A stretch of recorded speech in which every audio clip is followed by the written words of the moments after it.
TRS party రైతోత్సవ ఉత్సవాలు వరంగల్లో జరుగుతూ ఉన్నాయి.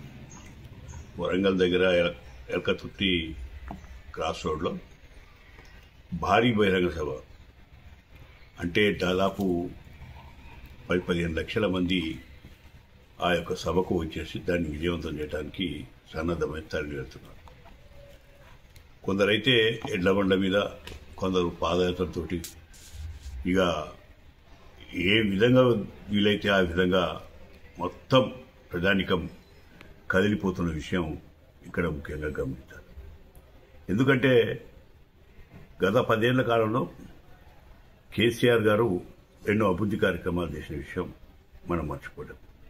ఈనాటి రాష్ట్ర ప్రజలు కూడా మర్చిపోవటం లేదు.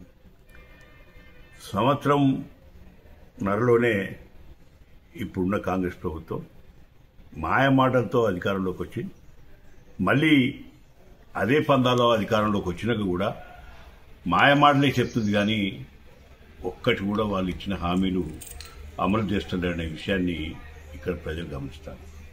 ప్రధానంగా రైతాంగం అయితే రుణమాఫీ అని మోసం చేసిన విషయం, సగం మందికి మాఫీ చేసి సగం మందికి మాఫీ చేసి, అదేవిధంగా రైతు భరోసా అని 4 ఎకరాలకు ఇచ్చిన అంటున్నారు. వాళ్ళు 4 ఎకరాలకు కాదు కదా, ఇవాళ 2 ఎకరాలు 1 ఎకరం ఉన్నవారు కూడా కొంతమందికి రాలే. గతంలో కేసీఆర్ ఉన్నప్పుడు మరి ఎన్ని ఎకరాలు ఉన్నా అందరికి కూడా రైతు బంధు పేరు మీద అందరికీ మరి ఇచ్చిన విషయం. ఇవాళ రైతు కోస ఎట్లా ఉందంటే, అప్పుడు నాట్లు పోసుకున్నప్పుడే వెంటనే దుక్కులు దున్నుతున్నప్పుడే రైతులకు రైతు బంధు రూపేణ డబ్బులు వచ్చినాయి వ్యవసాయ పెట్టుబడి కింద.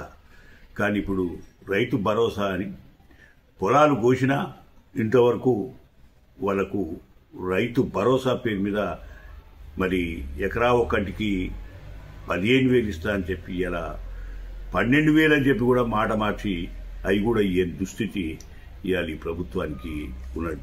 మరి పెన్షన్ విషయంలో ఆ రాజు మరి పోయిన ప్రభుత్వంలో కేసీఆర్ గారు 1000 రూపాయలు చేసి దాన్ని 2,000 చేసి ప్రజలకు దిగ్విజయంగా అందించిన విషయం.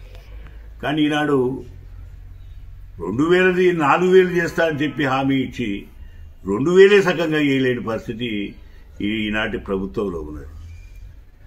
అదేవిధంగా మహిళలకు 2,500 ఇస్తాం, 18 ఏళ్ళు నిన్న మహిళలందరికీ కూడా 2,500 ఇస్తామని చెప్పి దాన్ని ఊసేలేదు. ఇప్పుడు మరి పేదవాళ్ళకి అందరికి, గుడిసెలో ఉన్న వాళ్ళందరికీ కూడా పక్కా ఇళ్ళు ఇస్తానని చెప్పి ఇలా ఇచ్చే పరిస్థితి లేదు. మాయ మాటలు చెప్తా ఉన్నారు అంతే.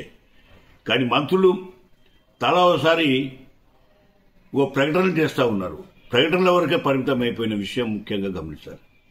ఇండ్లు ఇస్తున్నాం, రేపే రిలీజ్ చేస్తున్నాం, మొదలు విడతా, ఎల్లుండే విడుదల చేస్తున్నాం అనే మాట చెప్తూ మరి ముందుకు పోతున్న విషయం.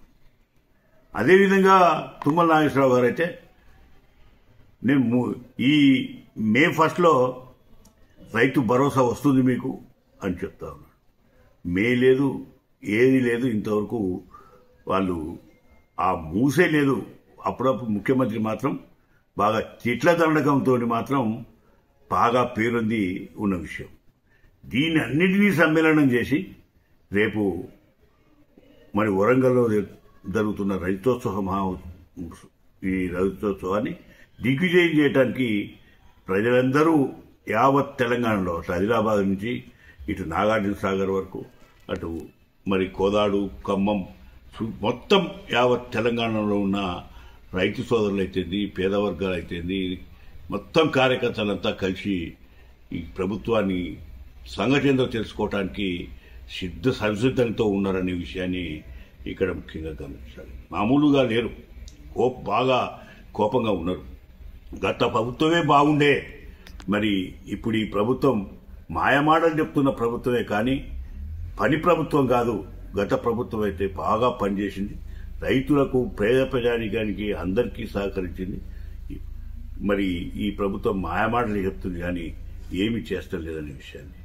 ఇక నేను కూడా మీకు కోరేది ఏంటంటే, రేపు వరంగల్లో జరిగే రైతోత్సవ మహాసభకు మన గొప్పతనం, మన యొక్క పట్టుదల మనం ఏ విధంగా మనలో ఐక్యత ఉందో చాటే విధంగా అందరూ కదిలి వచ్చి దాన్ని విజయవంతం చేయాల్సిందిగా కూడా నేను ఈ సందర్భంగా అందరినీ ప్రార్థిస్తా ఉన్నా.